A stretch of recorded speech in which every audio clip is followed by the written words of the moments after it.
রোজা রেখে টুথপেস্ট দিয়ে ব্রাশ করা যাবে কিনা বলেন, যাবে কি যাবে না? যাবে কে কে হাত তুলুন তো দেখি।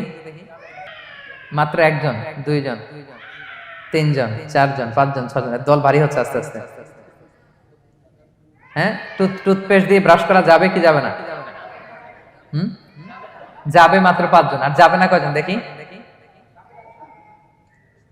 যাবে না, অনেকে যাবে না। অনেকে হাত তুলে নাই, ভাবছে কোন জায়গায় হাত তুলে কোন বিপদে পড়ি। চুপচাপ দেখি যে কোনটা জিতে। যাবে না? যাবে না, দল ভারী না? যাবে?